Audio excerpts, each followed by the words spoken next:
episode number 2 of Beers, Bourbon, Whiskey. It's your boy Q Lewis holding it down live from the 48205. Got my man Bo in the building. Sure. Man, we back for the second time this season. Last week was definitely a pleasure to have. I think that's the Bro Brothers is going to be probably high on the list. But again, it's early in the season, so we really don't know. But today, we go into something that we're familiar with, but a different style of it, I guess we'll call it. So we're talking about the Maker's Mark today, but we're looking at Stave profile number 46, all right? As you see the huge 46 on the bottle. So we got a little bit of history to talk about with that, and we'll get into that in just a moment. But again, this is Beers, Bourbon, Whiskey, so make sure that you do subscribe to our YouTube channel. Check out the YouTube channel, and then you can catch up with the last season, which is 1 through 8, and our favorite, of course, is Uncle Nearest. But you'll see that at the on the end of the season last year. But this season, we're going to do something a little bit different. We've actually, as you can see, we've added some cigars to this scenario.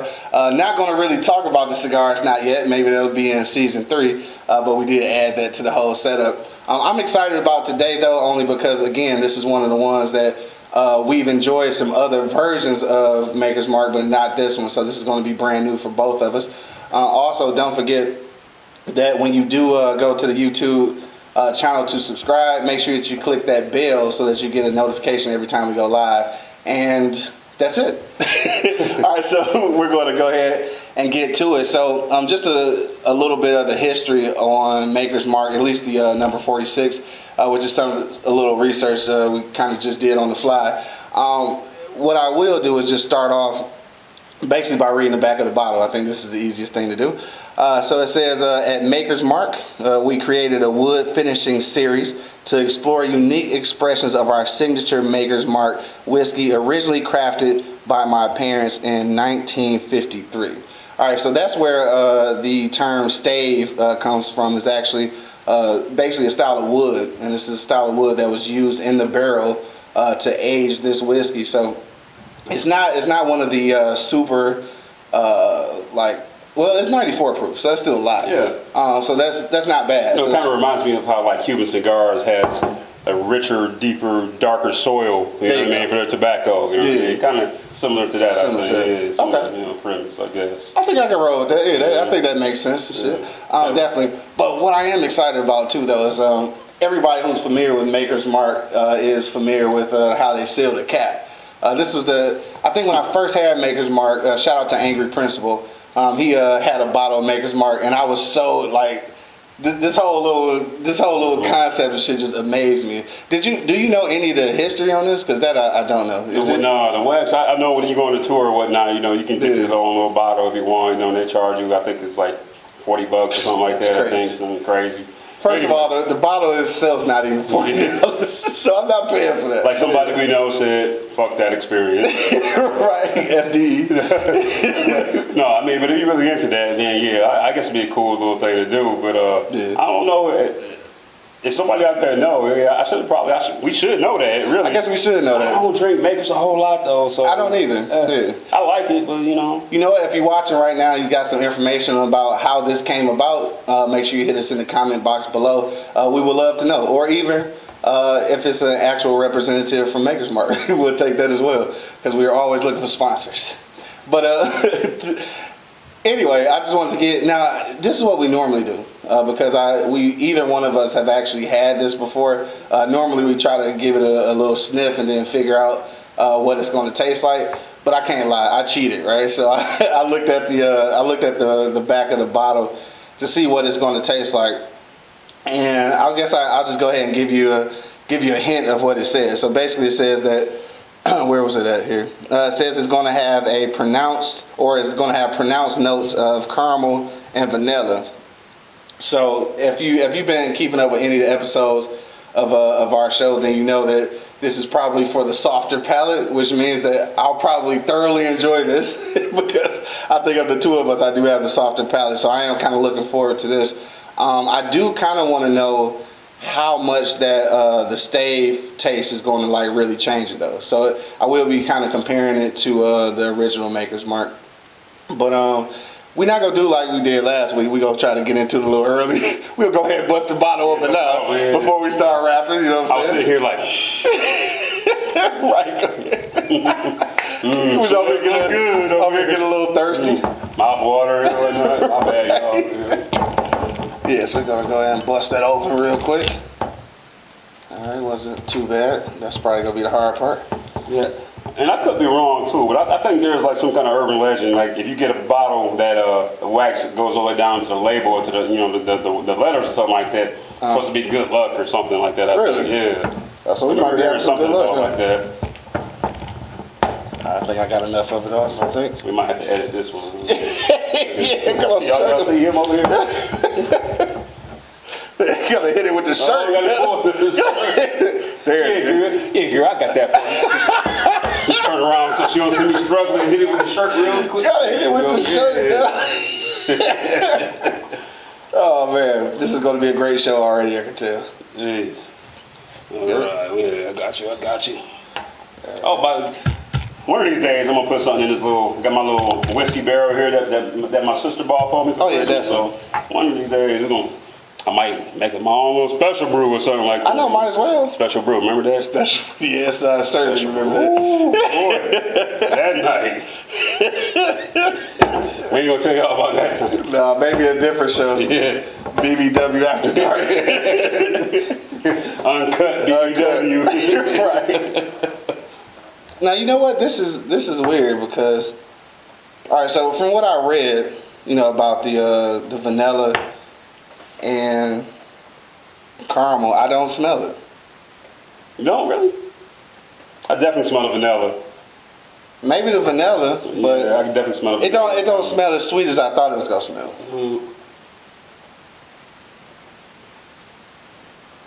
Oh, it's definitely sweet though. It's sweet. It's got almost like there's some vanilla there. I can taste some caramel, but almost like it's not like a deep, rich caramel. It's almost like a caramel apple type taste. You know what I mean? Kind of on the not so much the fruit sweet side, more on the what's that? Like a candy sweet. Like candy. I was gonna say yeah, like candy sweet. Yeah. It's good though. I guess we'll just make a quick reference to this and Maker's Mark. I have to say that even though this is probably one of the higher tiers, I actually do think I would choose the regular Maker's Mark over this one. I can't hold you up. I don't. Yeah, it's not the same. I don't like it as much. I'm a fan of Makers, like you said. I'm a fan of original Makers. Right. I don't mind this. I probably wouldn't buy the 46 again. Right. I was just gonna say. But I mean, it's fine. I don't dislike it. Right, I don't dislike it. It's like all the choices that are out there. I would. Was it 40, 35, $40? I think there's better choices for that amount of money out there. Oh yeah, definitely. Now, just talking about this and basically that whole legacy of Maker's Mark. Again, I saw the regular Maker's Mark, and I think we both had experience with those. So I kind of wanted to try something different. Now, all the time though, and I think we mentioned this last season, all the time, just because it's supposedly a better grade or a higher price, doesn't always mean that it's going to taste as good or it tastes better. So I think this is probably proof. Now, don't get me wrong. I'm not completely dissing it like how I did Buchanan's. I completely dissed that because I'm just not a Scotch person. So I guess this just wasn't for me. But this one, like I said, is decent. I don't know if it's an everyday thing.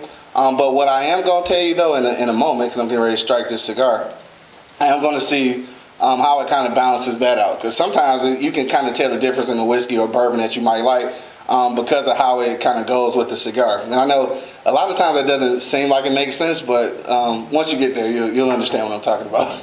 Now, this is a funny thing too, though, and I'm not segueing at all. I'm just bringing in the subject we were talking about.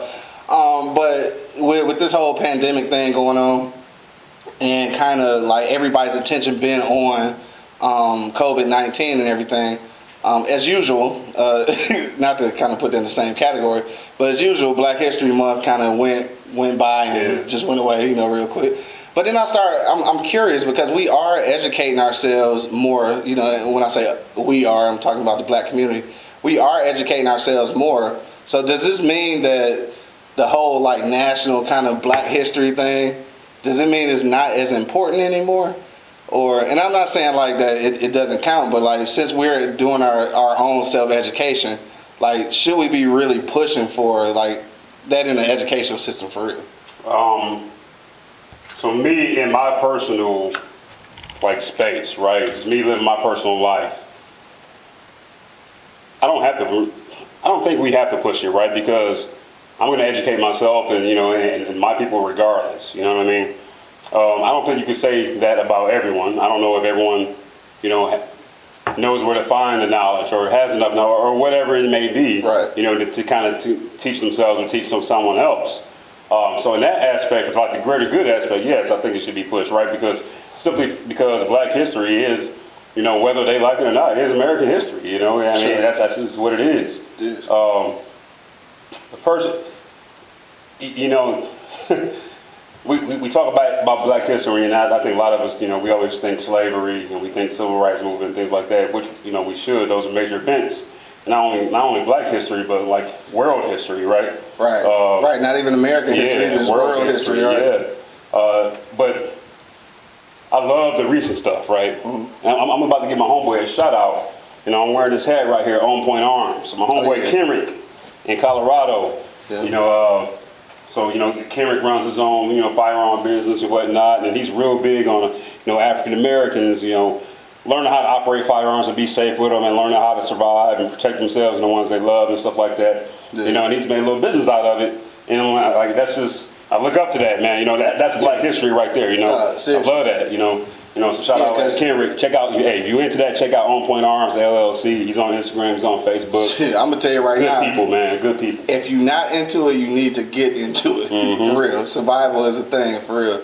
And that's a whole nother thing, right? And like, not to stray away too far from the point, but as far as Black history goes, and then you're just talking about the things to kind of basically create our own new history, I think is kind of where we at with it now.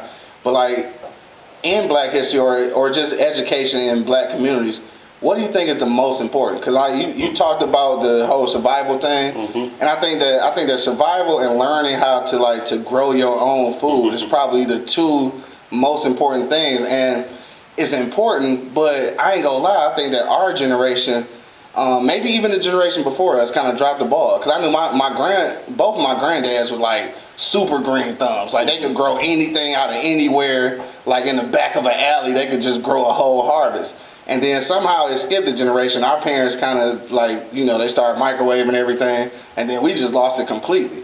So I think that those two, I think survival things, whether that means defending yourself or like basically living off the land. I think those two things are something that we got to start bringing back for ourselves. And I mentioned this last season in another episode, but it's crazy that we really are missing the boat on that.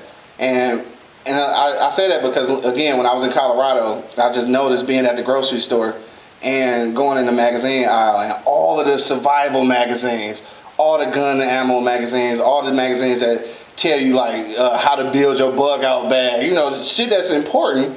But like you go to the grocery store and in our neighborhoods in the city, and you got motherfucking Right On Vibe magazine, but nothing about survival. It's almost like the information is hidden from you, like they don't want you to have it. It's I'm gonna agree and disagree with you. I'm gonna agree with you to the point that like those things are extremely important, mm-hmm. and we can learn about them. And maybe not I'm so much disagreeing with you, but I'm emphasizing a different point. Okay. This is where where you said it kind of skipped a generation. And I'm just looking back at America at that time, right? Black folks, post slavery, mm-hmm. Trying to really establish a life, other than just being a sharecropper or something like that. Sure. So what do? They migrate north, to all the the manufacturing, all the industries, auto industry, mm-hmm. steel industry, stuff like that, right? Yeah. And so because they seem to provide a better life, for your folks. Right. So that's what that's what my mom did actually. She's from middle of nowhere, Alabama, right. Hatchet Chubby. You know what I mean? Yeah, and at 19 moved to Detroit, because there was work here. Exactly. So when you think about it from that standpoint, it's almost we were in a social construct where you have to make a decision, right? Yeah. And you're going to continue to live the way you are. That may be off the land, even though that land may belong to someone else. Right. or you move north and you kind of make more like I guess a modern life for yourself. Yeah. So even though we lost some of those skills, you can't. I don't really fault them, and I know you don't either. Right. I don't fault them for the decisions they make at the time because they're in that situation where it's Definitely like, not. damn, we got to make it. You know what I mean? Yeah. And so again, I think it's more important now for us, like when we do have that information and we can find that information. Okay, now we got to get back to some of the basics, right? Because I guarantee you, just from the protests they had in Lansing, white folks are out here ready. They ready. They little militias and they little groups. Like the government shut down and grocery stores go. I guarantee they got their little stockpiles and they'll be okay for a while. Like really, and we going and meanwhile, they know how to hunt. Yeah, they know how to hunt. And I'm looking at social media and yes, we should demand more of our government, but we're relying solely on our government. You know what I mean? And that shit goes away, then what? And yeah, that might be an extreme situation, but it's a situation you got to think about, especially now. And even if it's going to be different. Even if you don't think about it, you got to at least be prepared. You know what I'm saying? You got to be prepared. So like even in the it may not be likely that everything just completely shut down and you got to fend for yourself. But wouldn't it be nice to be prepared too if it did happen? You know what I'm saying? Most definitely. Right. That's and I don't mean like going out there and buying all the motherfucking toilet paper up and all that stuff, right? Like, talking about real survival shit. You need to have supplies and stuff. Yeah, I get it. But at the same time, like, yeah, you need to have to grow. You need to know how to, if it comes down to it, kill an animal and like gut it and dress it and all that good stuff, right? Exactly. And how to preserve it. Exactly. Man, what? How to preserve it? What about that, right? Yeah, exactly. Just go kill it. I'll keep it in the truck. It's like you don't eat it all right there, or like you just gonna get what you need and go down, and move on to the next animal, right? I guarantee you, ain't nobody about to eat a whole big ass deer in one sitting. Yeah, it's not gonna happen. And like I said, speaking to extreme situations, man, but these are obviously extreme situations that white folks have prepared for, and if it comes down to that, man, I don't know about our survival. I really don't. Yeah, it's kind of tough, and I have to be 100% in agreement with that because I know for a fact that I'm not. I feel like at some point, and this is where, because I'm talking about it now, but I think it's a point where we can't look back on the past, and we gotta pass the buck to our next generation. That is, I can't talk about them skipping a generation on gardening and stuff. I think at this point, we just got to pick it up. Right. We got to figure out how to grow stuff. Like I got to shout out to my man's Black Love is Power. That's his IG page. But he hit me to the CMOS jail. Oh yeah. But so he hit me to that. But he's also like, he's learning how to grow things like in the crib, like with synthesized stuff. You know what I'm saying? So he not even planting outside. He learned how to grow food in the house. I'm just like, dog, you thinking about little small things like that you take for granted that we need to know how to do though. Like even if it's like, I ain't gonna lie to you, you can just make it cool. You know what I'm saying? You can make it cool. So like for a kid, it might, like you want to make it cool for them because learning is not always cool, and we got to change that stigma too. But if you showing somebody how to, like, let's just say grow some vegetables out of like some scraps, because I seen this on YouTube where they was actually growing full vegetables out of the scraps of the vegetables, and I don't have no clue on how to do that. Like it didn't make no sense to me. I'm looking at it. I failed most of my science classes. I'm sorry, I was a failure at school. Using like compost and stuff. Yeah, I'm not hip. You know what I'm saying? But if you know that knowledge and you can pass that on to your next generation and make it cool though. Like you telling him like, you know what, you know how to grow stuff out of scraps. Like how cool is that? Next thing you know, he actually learned something. And he got some survival skills that a lot of people don't have. Yeah. And a lot of that's gonna be like, and capitalism has completely ruined my mind, but I'm just totally thinking that those kind of skills are marketable though. I mean, and this situation hasn't taught us anything about capitalism. It is, it's not so much essential workers, it's expendable workers, you know what I mean? Yeah. Like, and I'm not counting in healthcare with that, right? Because they are definitely essential. Like, they essential. Yeah, those nurses, those doctors, those whatever. I don't know much all the titles and stuff. But at this point, they the only ones that's truly essential. Yeah. But some of these other folks that work in these companies, Walmart, Amazon, or whatever, those aren't essential. Yes, they do what they can in the supply chain and shipping things. I get to that. I get that point, but I guarantee you, Walmart and Amazon is still shipping out like dildos and stuff like that. I guarantee you, they making some money too. Non-essential materials. Yeah. So don't get it twisted. Don't let them fool you into thinking they're just doing all good for folks right now. Yeah, for sure. They're profiting. And and looking at that too, just looking at how people are obviously going to profit off of this pandemic. And again, I don't want to get too far from the point, but like even with that, where do you think the black economy fits in now?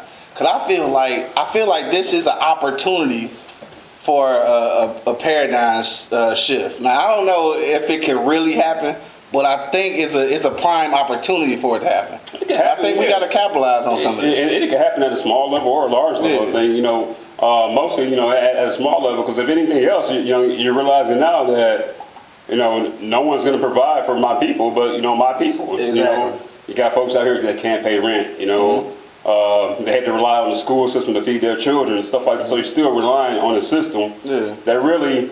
Yes, if they have to, they will take care of you to a certain extent. Yeah. But only to sustain you, not to help you thrive or things like that.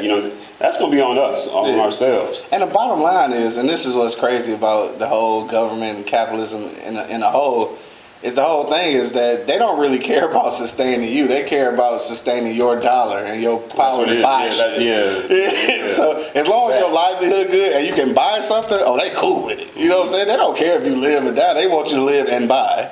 You know what I'm saying? So that's how that works. But and sometimes it's just as we're saying, man, like. Sometimes they don't even want us to live. Like, no, seriously. No, I agree. Disproportionately. Damn, I wish I could remember her name. The doctor that works with Dr. Fauci. Oh, and man. I just call it out like, hey, this is like genocide for real. And I cannot think of her name. She's got. I wish I could remember her name. Yeah, but she just keep it real. Like, she was keeping it too real though. And you see how they attack her. And now they're trying to say, she's a quack. She doesn't know what she's talking about. Exactly. Blah, blah, blah. One of the smartest. Not only women, one of the smartest people on the face of this planet is telling you what's going on, and then you got some people that is the host of Fox News trying to no, like you even can hold a candle to her intelligence. Right? I have to commend her bravery though, bro. She in a position to lose it all, dog. That shit real. It's straight G, dog. That's straight G shit. Gangster as hell in my book, man, for real. For sure, dog. And I apologize, 'cause I'm doing her a great disservice by not remembering her name right now. So am I. But when I tell you that she was able to speak to everything that you think about this pandemic and how it's adversely affecting black people, and able to speak to it from a point that we talk about in our own living rooms, but then she's able to say those things and still on the back end, she one of the top scientists working on it. You know what I'm saying? So, and not only that, and then, because we talk in a lot of general terms of time and conjecture, things like that. Yeah. But she can say, well, according to X, Y, and Z and 1, 2, 3, exactly. This is why I'm right and you are wrong, right? Exactly. Whereas I'm not a scientist, you're not a scientist, we can't speak in depth to those things. Exactly. But she can, Yeah. So. And see, this is where like the other percentage is at odds, is because they want to battle her on that and make her look crazy, but they know that the bottom line is she working on the shit that they need her to work on. I'm gonna look up her name, man. I know, right? Yeah, we gotta give her a for real shout out. But yeah, so I know that's why they don't really want to kind of go against her, because at the end of the day, she is doing their work. Like, she's doing the work that's going to stabilize capitalistic views and all that stuff, because basically they're just trying to get a handle on everything.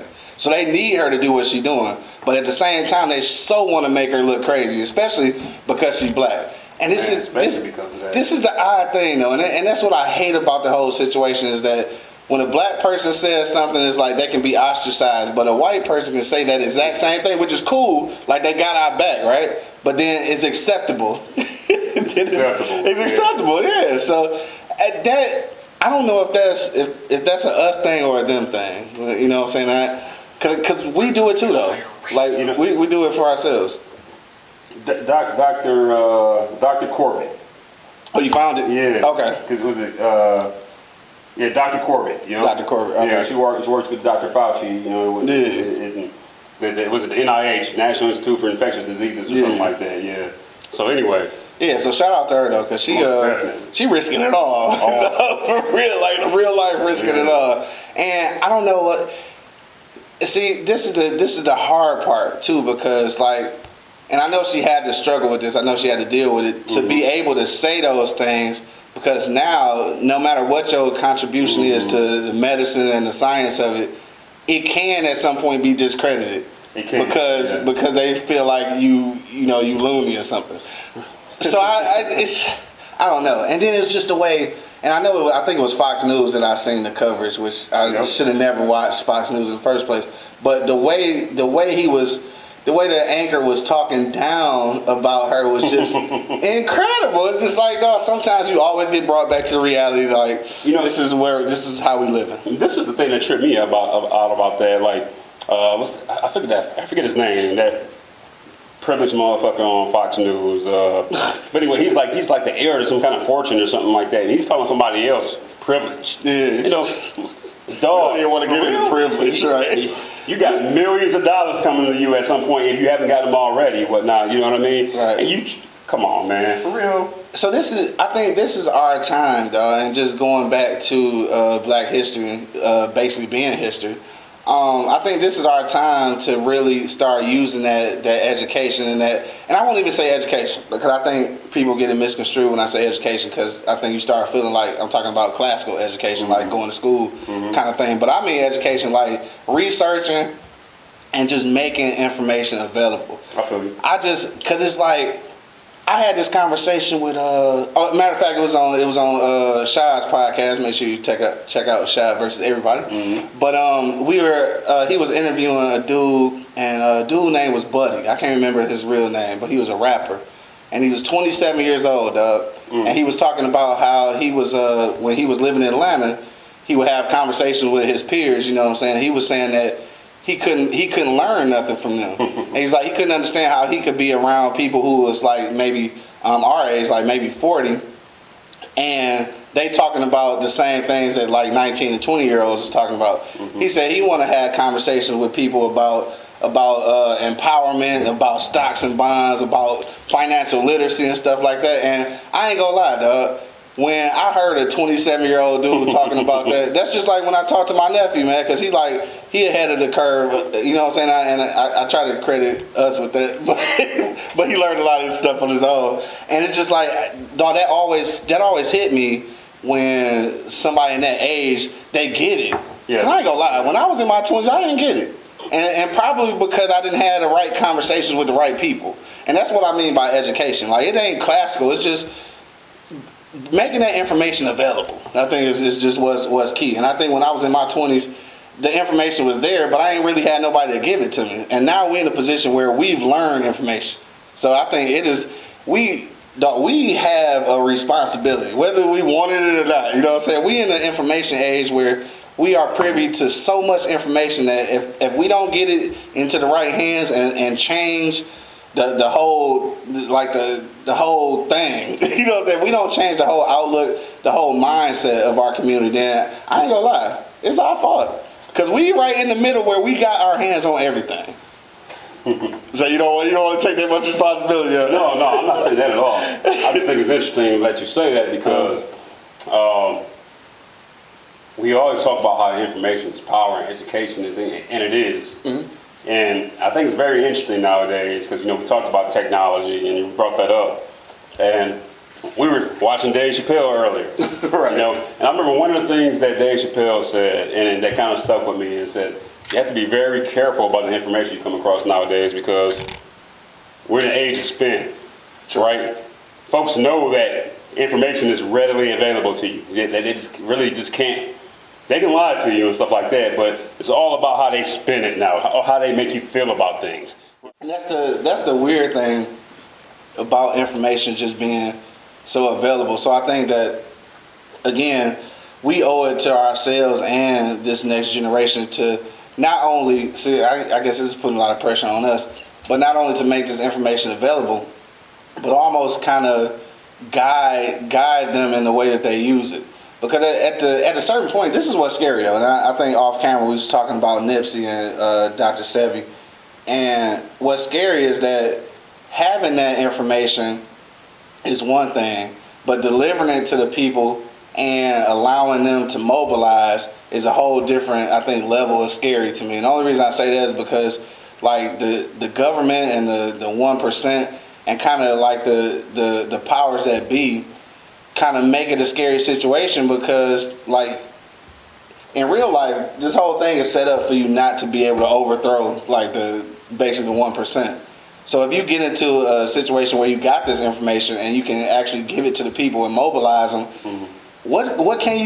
how can you use it? Because, like, really, ultimately, you're not set up to win. You know what I'm saying? Like, you're not set up to change the matrix.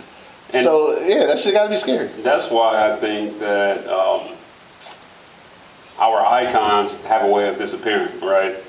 Because when you do find someone that can take that knowledge and mobilize it and whatnot and unite some folks, that's scary to them, right? Yeah. And I think, like what we was just talking about, I think it is scary to that person too. I was reading an article about Malcolm X. I think it was in the Atlantic a couple of years ago. I forget who wrote it. Shout out to the Atlantic. Yeah, shout out to the Atlantic for sure.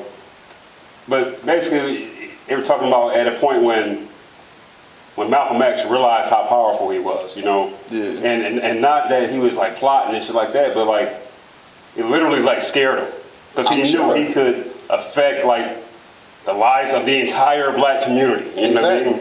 Which would in turn change the whole shift and everything. You know what I mean? Yeah, for sure. And so like he realizes the power that he has right now, but what can that grow into? Yeah. And I think that's what Malcolm was getting at with Nipsey. Like Nipsey realizes he's powerful, but what can this become? And I think that scares some folks because if it doesn't work out, then I'm the one who fucked up my people. I'm blamed for it. Yeah, I'm blamed for this shit. And then like if it does work, then like damn. It worked. Well, now what? Yeah, So this shit is scary. It's definitely scary. But I think that's one thing about change, and that's something I was reading in The Alchemist, which is a great book, by the way. So make sure you check that out. But I think that the fear. Shout out North Carolina. Right, for sure. Shout out to NC. But yeah, the fear of the unknown is pretty much like one of the number one contributors to why people don't follow they passion or find they what they refer to in that book as your personal legend. And that's the truth. I think a lot of times, and I think the term that we use just on a normal basis is scared to succeed. Yeah. You know what I'm saying? You're scared of success. So I think that's the same thing. Basically just being fearful of, damn, what if this do work? Dog, that stopped a lot of people from doing stuff. So if you look at that and then combine it with what you were just saying about the basically the fear of the unknown, because like a lot of stuff that we set out to accomplish, like when you really look at the grand scope of things that it could change if it went the right way, man, shit, that's overwhelming. That is very overwhelming. Like, cause we talk about it. Like, we talk about equality. We talk about black people getting back in power. We talk about changing our economic stance to make more sense to us and not just feeding the capitalist machine. We talk about all that, right? So what happened when it happened? You know what I'm saying? Like, cause it's a good fight. It's a good fight to get in the game, and it's a good fight to take control. But what are you going to do when you get control? That's the scary part. That's why I feel, to a certain extent, that's why I feel Killmonger. And I'm not talking about the part of like snatching up women and I'm not talking about that, right? What I'm talking about is like his energy and just his overall vibe to like, dog, they've had their time. Like, enough is enough, motherfucker, right? Right. Shit needs to change, like, now. Yeah. And I'm not saying that we got to go out and kill all white folks. I'm not saying that type shit, right? But right. Like, before we get blocked on YouTube, right? Yeah. What I am saying is take control of your own destiny. You know what I mean? Exactly. And that goes back to what we're talking about with Black history. You know, you got to teach. You know, you got to show. You know, examples. And not only history, you have to show what can be. You know what I mean? What the possibilities are and whatnot. Because a lot of motherfuckers are out here hopeless. You know what I mean? And don't get me wrong, hope is not just to give somebody hope. That's not a strategy, right? You know, you have to, it has to be a roadmap, definitely. And that hope is supposed to fuel action. Exactly. Exactly. You know what I mean? That's what it comes down to. But like that's exactly why I felt Killmonger. You know, because during that whole movie, I know it is, and I know it's just a movie, but I wanted him and T'Challa just to fuck with each other, man. Just, you know what I mean? Just like, but that's classic though, right? Yeah, you know what I mean? That's classic. That's what we do. Against each other. That's what we do. That's classic. Yeah. You know, but man, that movie though is like, that movie was so symbolic, like in real life, of things that's going on. But also, what's crazy though, just looking back on that premiere, like we were so proud of that movie. Now, granted, I mean, obviously it's a Marvel movie, so it wasn't the greatest movie. It's not really the greatest movie. Go, yeah. But we were proud of that moment.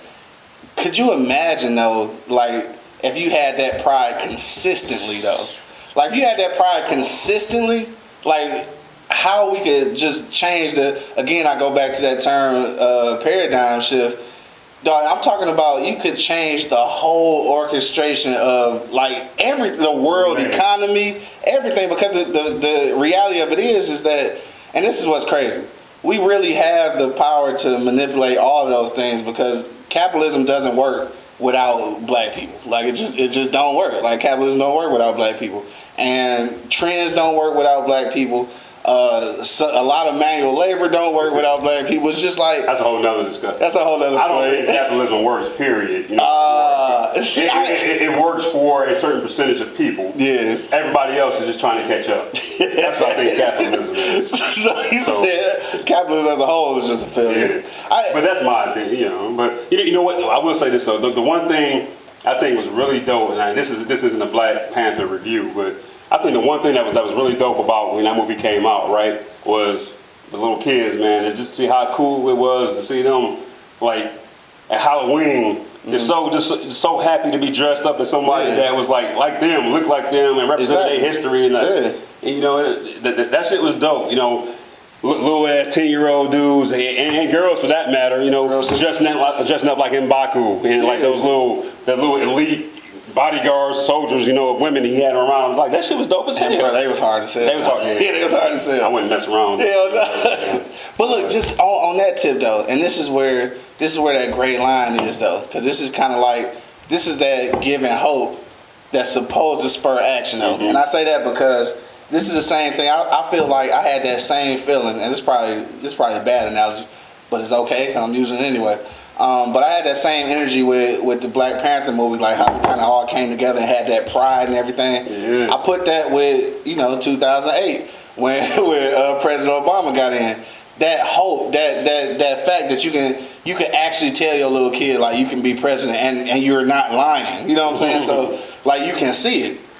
So that hope is great. Like you see the kids all cheering for it. I seen my mom and my grandma cry because they ain't never think they could see that in their life. And then I seen all the black people, thugs and doctors and everybody together, hitting the motherfucking Black Panther shit. You know what I'm saying? So like that pride was there, but then that pride needs to make some action though, and that's where I think we keep dropping the ball. Like we get to situations like right now, I think, and I don't want to put pressure on the whole black community and shit, but in real life, this pandemic though is an opportunity for us to actually pull our thing together and really come together and do some action. Cause this is kind of like meetings, right?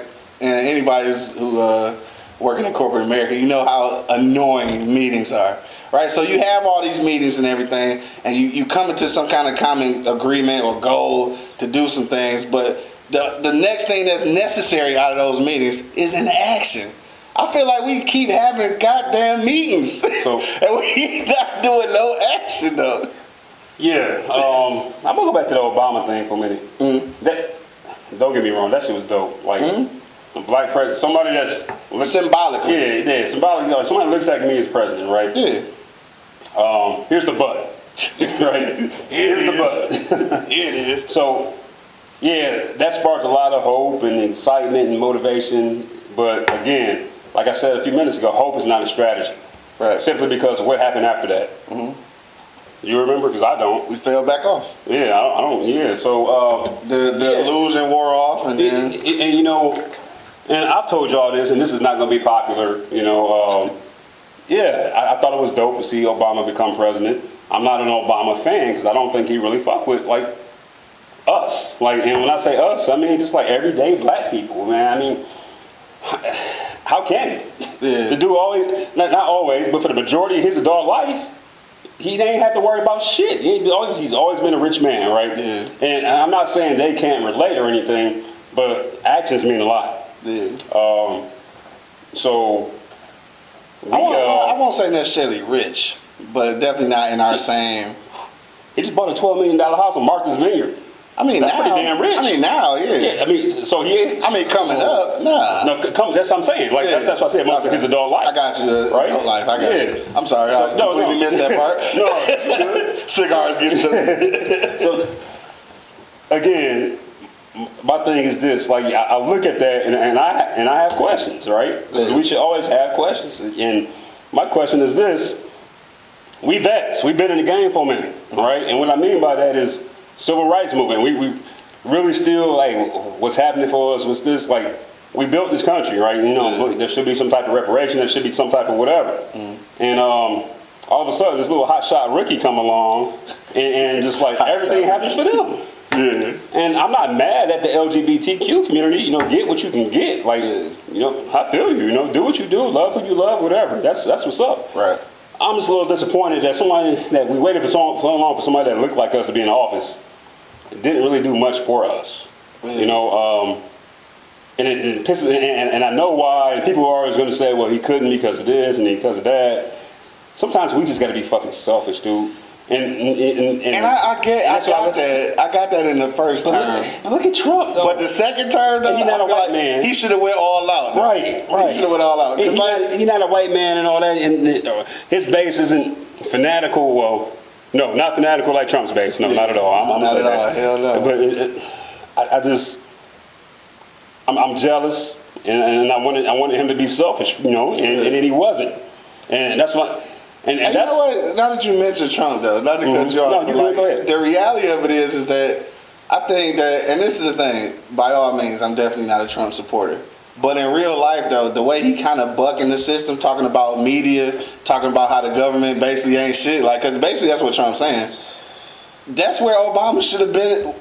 He should have been with that shit. The difference with Obama he should have came in talking that shit. The difference with him is I think he could have reached so many more people because the man is intelligent. Mm-hmm. You know, the man does know what the fuck he's talking about. You know what I mean? And while this idiot talking about, hey, you know, Lysol, listen, disinfected, all that dumb shit. Did you see that he talking about he was being funny?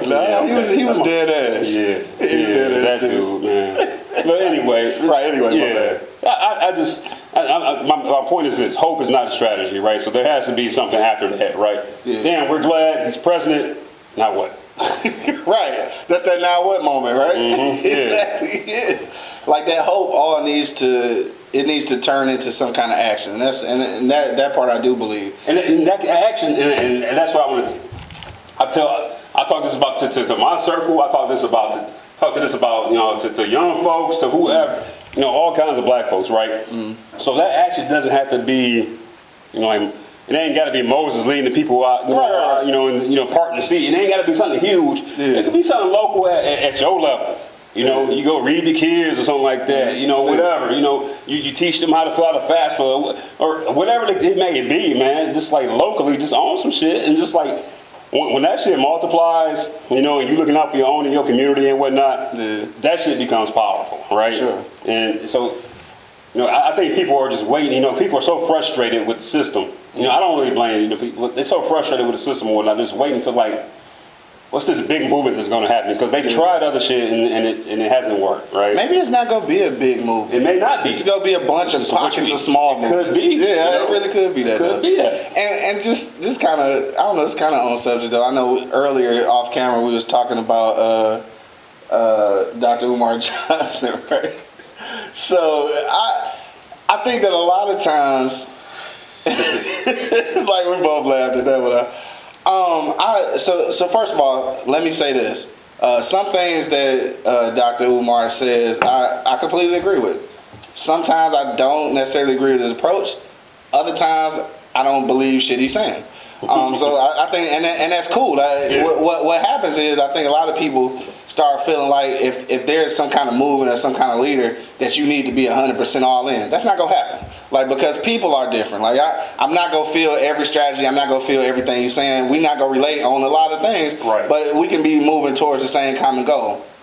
But then I just want to say that us looking for that leadership, us looking for this next big movement, does leave us open and vulnerable to sometimes people who don't make sense to become our leaders, becoming our leaders, if that makes sense. You know what I'm saying? So, and that's also the scary part. It's like you get information, and then sometimes you get the information and it's you all about it. Like, you know what? Let me get this information to my people. We can make this movement, and then guess what? Capitalism happens, and then they start either pulling your money back for this. We need 5,000 for that. We need 15,000 for this. Exactly, or your access to certain things are denied because you are actually doing too much for your certain group of people. I'm telling you, and that's why a lot of just like here, just like in the city of Detroit. Shout out to my man Yusef Shakur, who is like a super grassroots activist.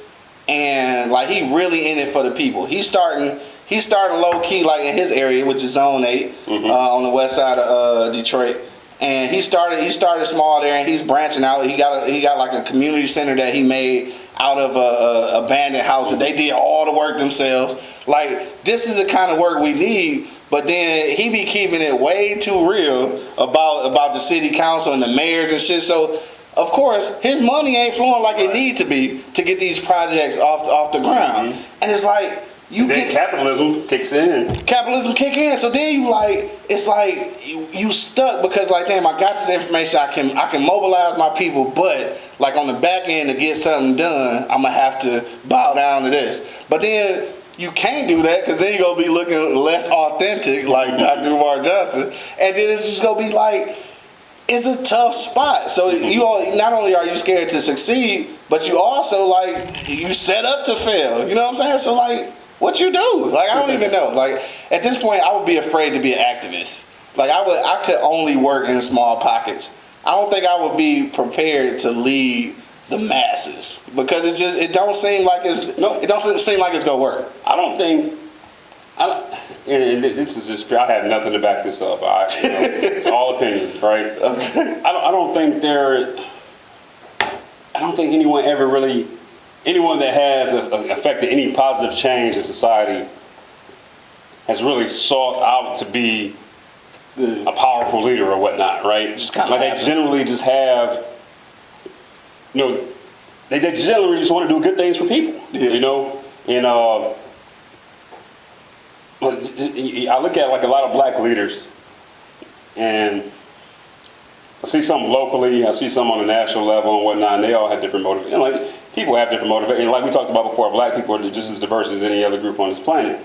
I guess where I have an issue is that we start to marginalize and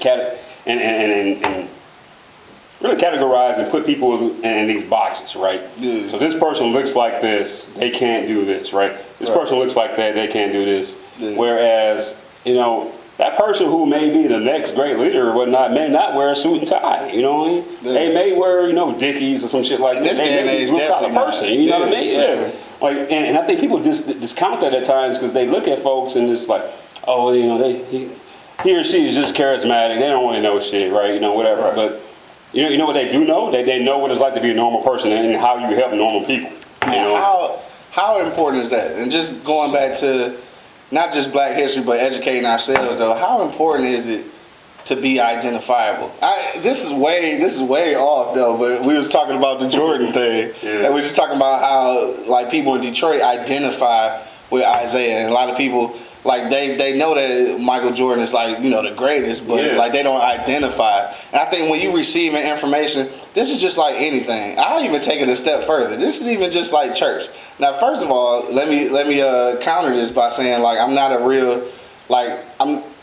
a church person for real, but I am a spiritual person who is very in touch to when somebody can relay the message. So like I have to be able to identify. Yeah. Like, so I think that's just like with anything. Like when you learn something or when you're being taught something, just going back to what you were saying about President Obama, a lot of times like you can't identify. Like you and I'm not saying that everybody gotta be from the struggle for me to understand, but it is nice to be able to identify. So then I think that we had great example. Great example. Dog, and just looking at some of the old stuff on Coleman Young, I have no idea how he got away with some of the shit he got away with. That's a whole other conversation though. But like even with President Obama, it was initially it was like a honeymoon stage of identifying. Yeah. Cause like, oh, he black, so I identified. Like, all right. Like he walked with the Denzel stroll. All right, he got a little swag. Like I identified. Yeah.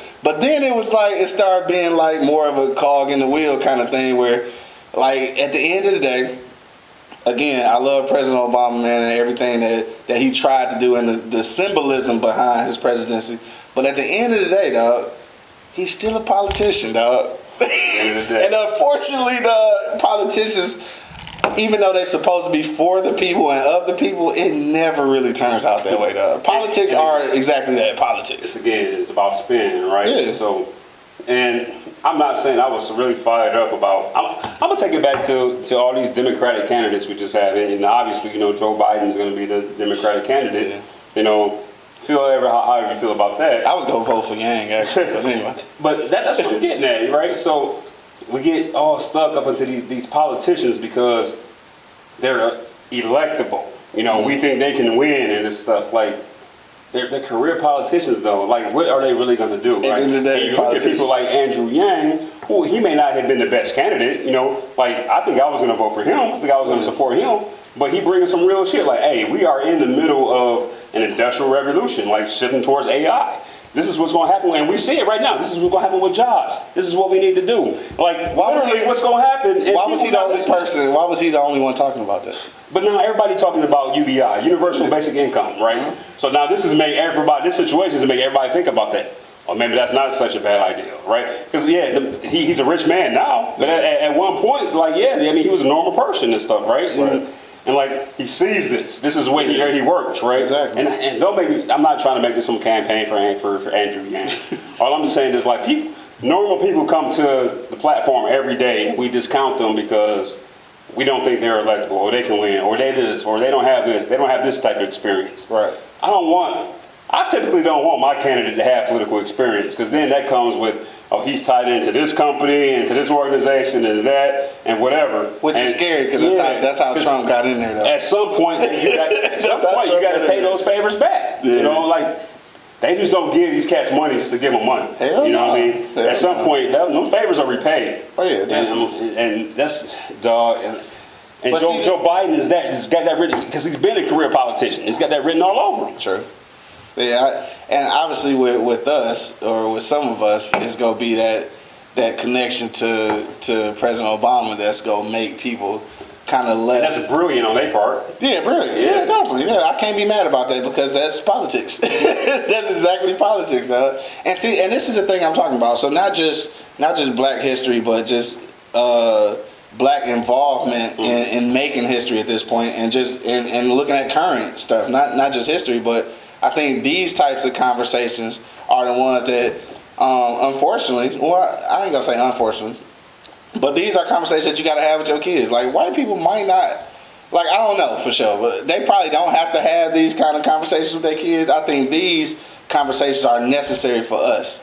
You know what I'm saying? And the only reason I say that is because, could you imagine knowing like the things that we talking about right now? Like, could you imagine knowing these things in our teenage years, in our 20s? Like, you could be, it'd have been so many different decisions I would have made. Yes. You know what I'm saying? Just so many different decisions I would have made, like, and not to jump off into the whole educational thing, but, and it wasn't as readily available as it is now. But I do feel like I probably would have foregone the classical collegiate education if I'd have known some of the things that I know now. But again, this whole like the internet and everything wasn't as prevalent when we was coming up. Like, you couldn't go to YouTube University and learn everything like you can now. But for this age, I just encourage I encourage learning more than receiving the education, if that makes sense. All right. Find somewhere for you to learn stuff. Don't necessarily mean spending $60,000 of your fucking life. I say your life. I won't even say your money, your life, because you end up on that for the rest of your life to get a classical education. But definitely be seeking knowledge. I think is the thing. And if we go be in a position to have that information, which I think we have a lot of that information now, it is our responsibility to try to like give that to the next generation.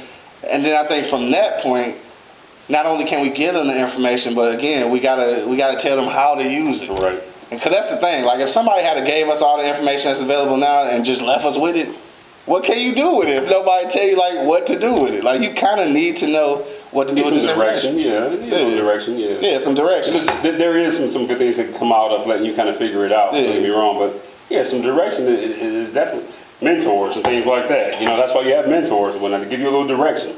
They don't give you the answers to the test. Man, look. But they show you how to do your work. You know what I mean? Mentors, bro. How important?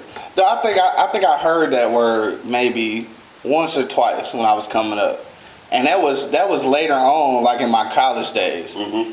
That's a conversation we gotta be having from day one. Yeah. And the crazy thing about mentors, especially business mentors, is that they be ready. Mm-hmm. They be ready to help. But don't nobody reach out to them, or they don't know how to make the connection because they so busy in their everyday, life. But I think that's like hella important. And mentors is basically just another way of saying somebody who did it already, telling you how to get there. That's it. But then we talked about this on another show too, though, about some people who are in those positions and just like they don't want to help. Now that part, or they're scared to help. Both of those, right? Both of those, and the reason they be scared is because they don't want to lose their position. How do you can't get past that though? Like you can't get past that. So I had a situation. So the organization I work for has like a certain affinity group. African American affinity group, right? You can make some of those networks, and some of those contacts and whatnot. Yeah. And let's just say I was promoting that at my local level, and it was met with some resistance. Like, really? Yeah, like favoritism. Yeah. Like you're showing favoritism towards, these folks. Bruh. Like, no, this is the reason why we have an affinity group, because favoritism has been shown, but not to these folks. Exactly. In spite of these folks. In spite of, right, for sure. And it just like, it just makes me, again, I think we talked about this last year sometime, just about people that hold that final yes and that final no, and what are their real motivations. Yeah, we can put all the window dressing up that we want, but at the end of the day, what's really happening? What's really going to be allowed? Those type of things, Because, especially in corporate America, because everybody answers to somebody at some point. Yeah, it's corporate ladder. Yeah. That's what it is, right? Yeah. Now, that's the crazy thing about it and the scary thing about it. But at the end of the day, I guess we just can't be afraid. Like, I guess you just got to take that chance. You got to jump off and not be fearful of the unknown. Mm-hmm. But, like, just even equating that to Black history, though, is where I'm torn. Because I'm like, I want to educate my people. I want to keep this information flowing until we figure out how to use it and get back into our proper space in this whole capitalism thing. I want to do that. But at the end of the day, I'm almost feeling like I'm okay. And this probably not going to be popular, but I'm okay if they quit making that a part of curriculum, which they already basically have. Yeah. I'm okay with it. Because now it's like me begging you to include us. I don't have to beg you to include us. We can just include it ourselves. So, like, if you never teach another day of Black history, or if you never have another commercial, if you never have whatever, I don't really care. Because I know the information is here, and I can get it, and I can divulge it the way I want to.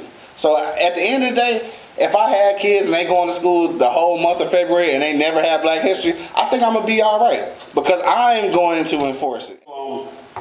I'm really curious. What do you think about what Van Jones said recently? Yeah, so this is the crazy thing, because I fuck with Van Jones. I do. And he one of those dudes that I feel like, for whatever reason, like I don't even know his whole background, but for whatever reason, I feel like I identify with him. Like I feel him when he talking.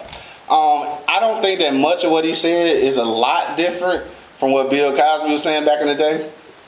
But for whatever reason, I was offended when Bill said it.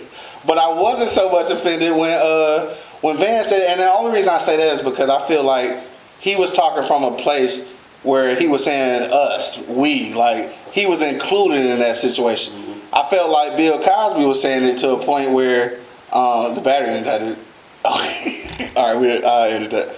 But yeah, I think that Bill Cosby was saying it from a point kind of like looking down on us. I think Van was speaking from like a true aspect. I really feel like a lot of the shit that he said was real life. I wasn't mad about it, but he got backlash though. Like people was acting all like basically fuck him like for speaking his mind. I don't agree.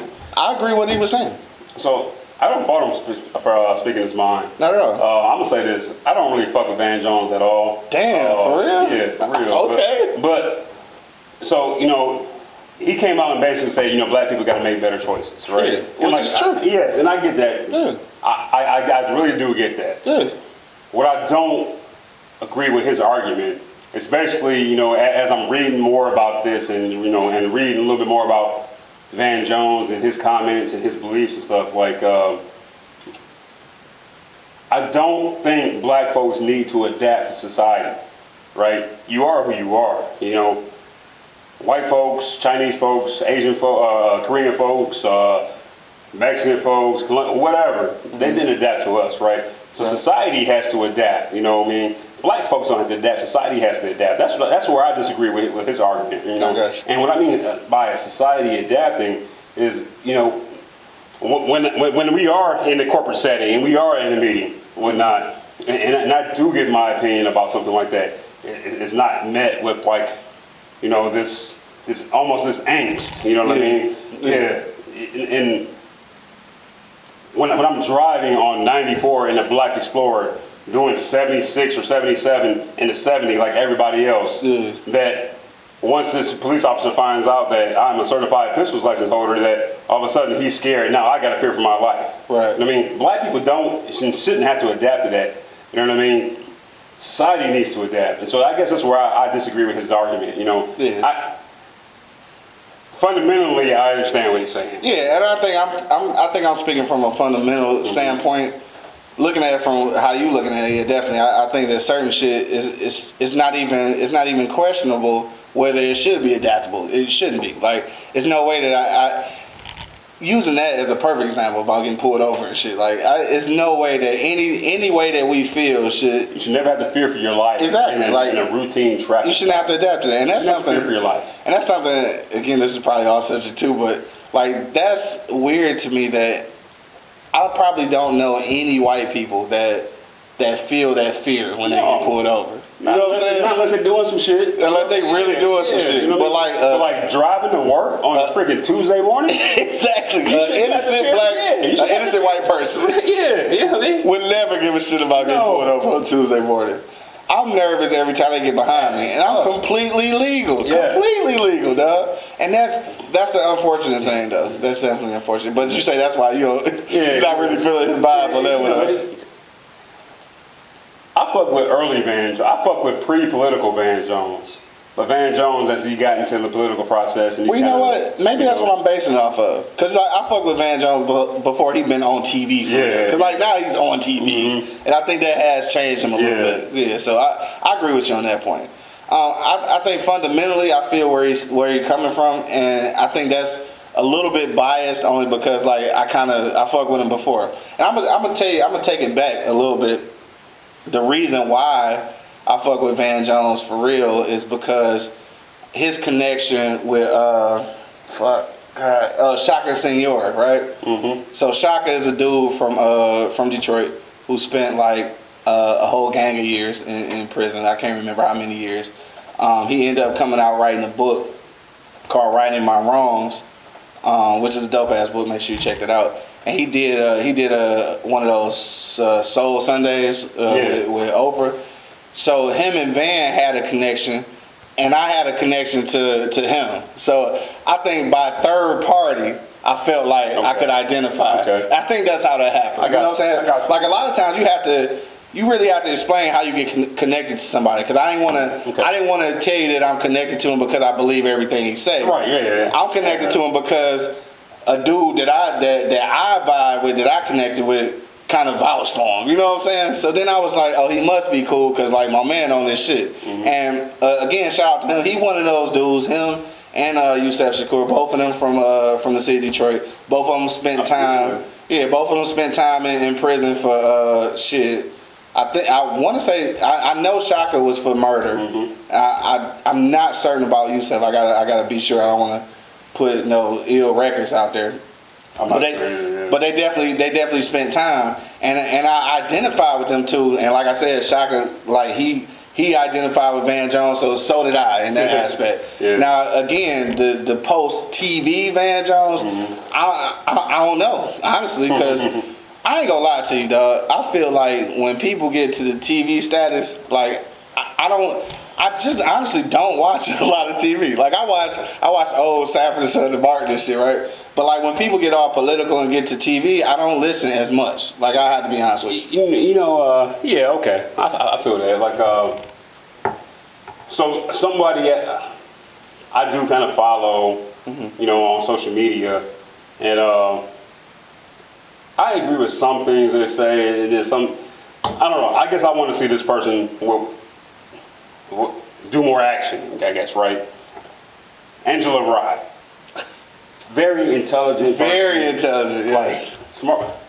I would love to have a conversation with her, right? Yes. So freaking I'm sure I can learn something from her, right? Sure. I know I can. Yeah. But I don't know if it's just from a standpoint of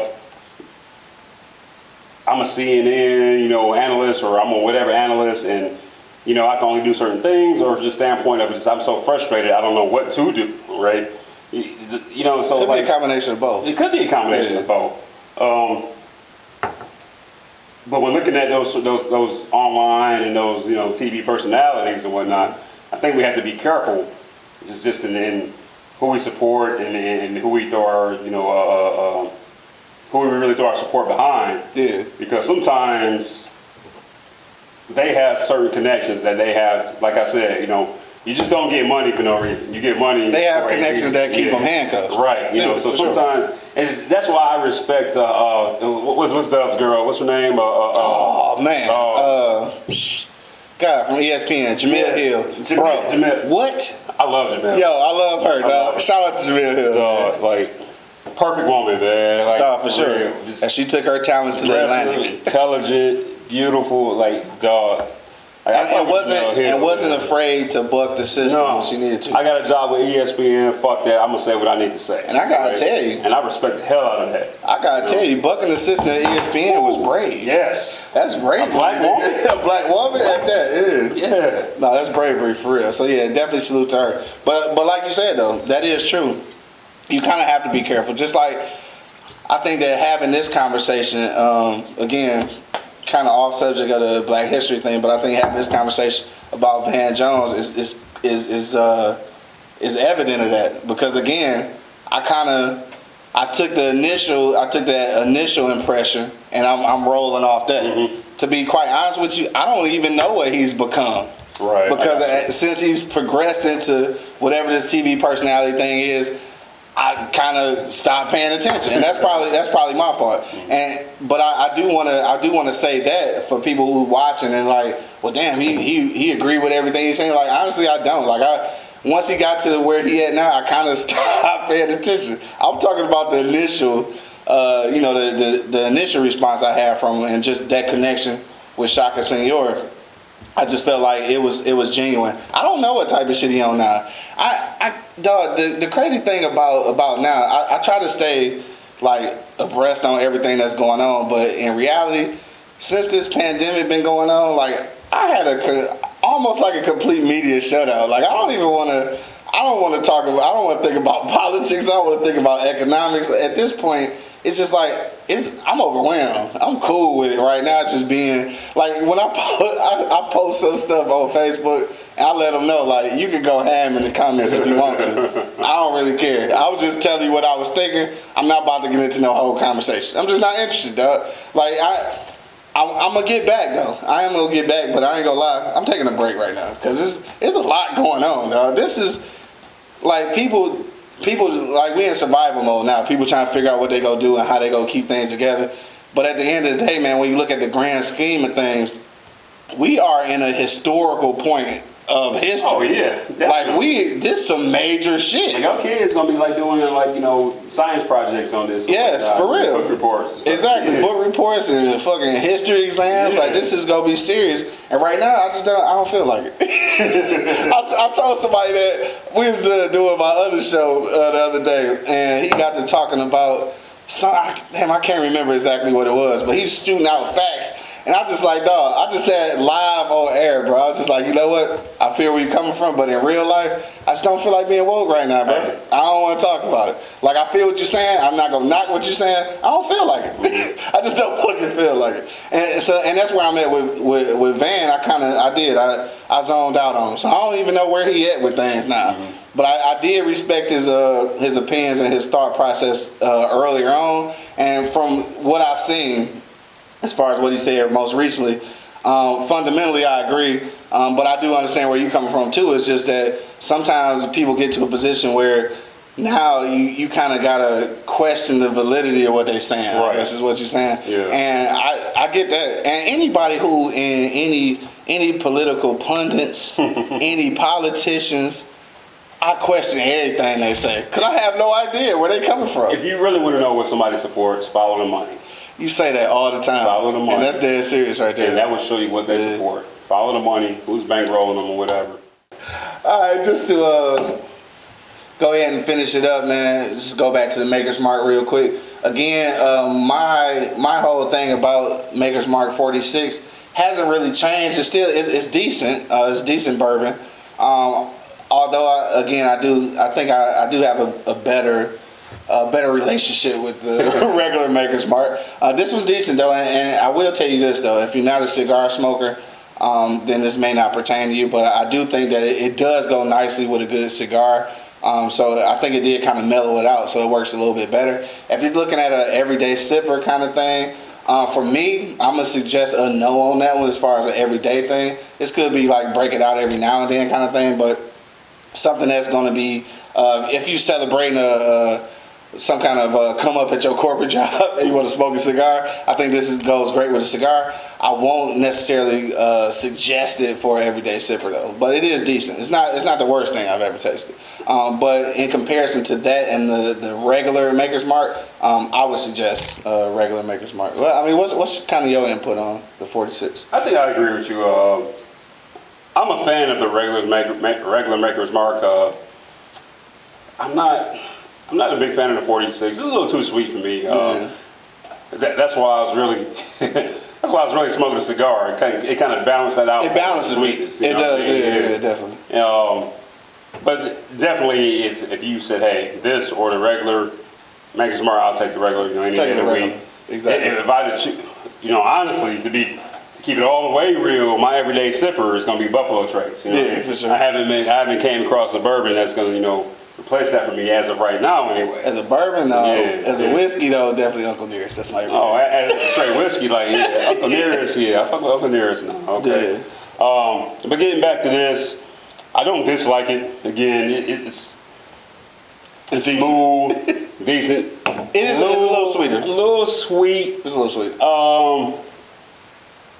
But like I said, initially the nose, you get that vanilla. Maybe a little bit of that caramel, but it's like a sweet caramel, like a candy caramel almost.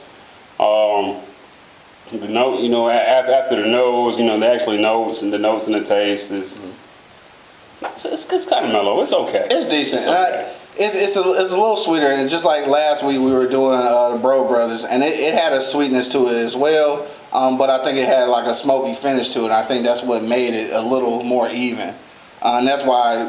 When I said smoky finish, I guess this is why this balances it out a little bit because it is a little bit sweeter, and it doesn't evaporate as well either. And what I mean by that is, I think with Bro Brothers, I think there was a little hint of sweetness, but after you get that little smoky taste at the end, it kind of evaporates. This one not so much.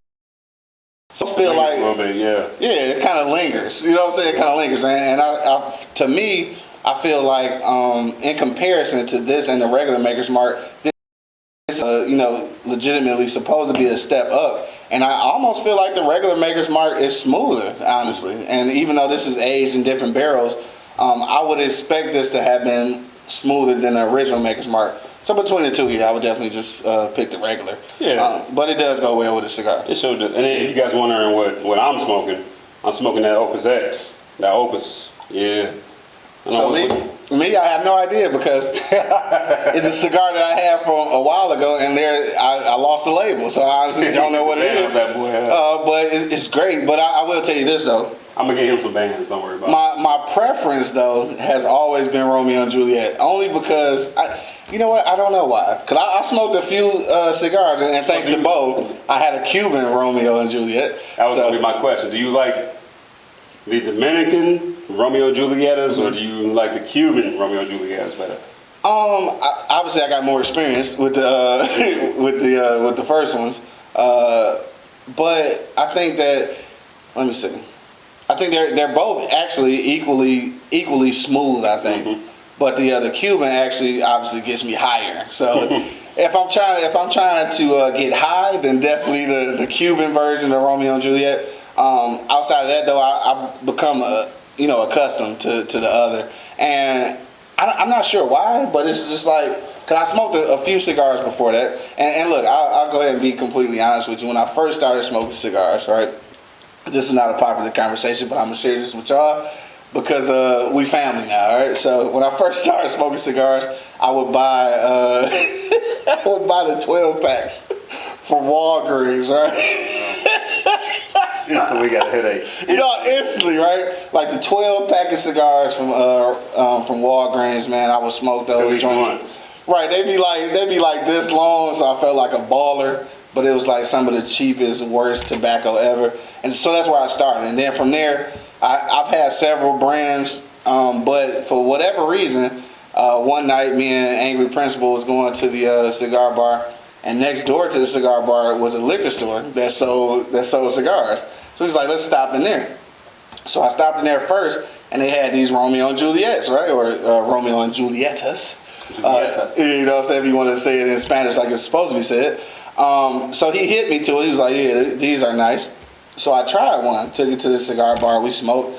And for whatever reason, from that point on, that has always been my preference because for whatever reason, I just really enjoyed that shit. Like everywhere I go, I ask if they have one, and that's been my preference. Now that I've had the Cuban kind, though, So Cubans aren't always better, right? Some people don't even fuck with Cubans. Like, and I get that. Well, Dominicans are good, Nicaraguans are good. You know, and I'm just able to compare those because they're the same brand. Right. This is. I think some people get hung up on Cubans because they're Cubans. Yeah. They're not necessarily better cigars, but definitely more expensive. More expensive, yeah. You know, it just depends on what you like. But just like the whiskeys and the bourbons, like we said before, more expensive doesn't always mean better. Yeah, definitely not. But all right, so that's our take on that. But before we get out of here, just one final word. We're gonna go around one last time and just talk about what we're talking about today, man. Just the importance of Black History and Black History Month, I guess we'll put that into perspective. But your last sentiments on the way out, how important is Black history at this point? I'll say for the advancement of our culture. I think it's definitely important to teach, Black history and whatnot. The classical stuff we teach, civil rights, slavery, yeah, that's important. But the other stuff too, Black history is, going back to the ancestors in Western Africa, things like that. And even incorporating things that are happening right now, like we talked about earlier, like my homeboy Kenry and, other folks that I know that are doing big things, so definitely very important. I just want to say, I guess if I had to give advice to a parent or a mentor or somebody out there that was teaching young kids, is just share the stories of share the stories of struggle and things like that, but also share the stories of triumph. No doubt. Those might be even more important. Stories that they don't get taught about in school. Like not only just for young girls but young boys. Like story of Queen Amina. Like, she was a warrior queen that, you know, basically, you whether you like it or not, she act like a dude. You know what I mean? Like, when she took over a tribe, she took one dude from that tribe that she wanted to fuck with, and she did, and she killed him the next morning. You know what I mean? Like, she was a beast. You know, she took over like a lot of West Africa. Like, not like a tribe. She took over like regions. Regions, right? You know what I mean? So like, a lot of folks don't know about. You know, so like those stories are important too, just to show our people where we have been. You know what I mean? And what's possible. Yeah, for sure. So on that tip, I definitely agree. I think that education point of it is definitely important. The information is important, and I'm not even hip to that whole story about the queen, so I got to educate myself on that. But also too, like, I'm saying all this just like I said before about it being our responsibility, and I feel like we got access to information, so we need to disperse that information to our community and those that's coming after us.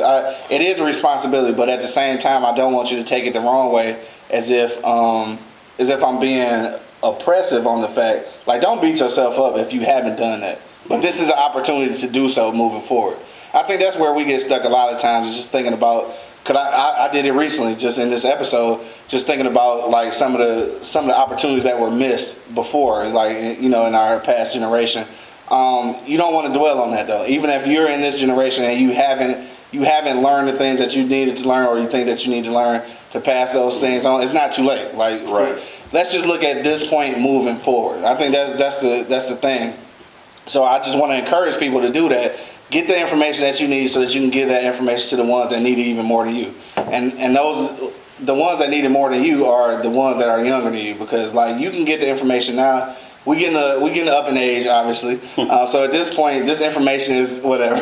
This information is more valuable to the ones behind us. So we got to make sure that we get that information and provide it for them. And at the end of the day, man, this is something that I think that the couple of generations back understood that we got to get back to understanding. It's a lot of information that we can provide, a lot of direction that we can provide that unfortunately may not make a difference in our lives, but it's going to be for the lives after us. And I think once you get to that point, I mean, it is a point of being unselfish, because at this juncture, you are able to supply the knowledge and give direction to a lot of people, and you may never see the results of that.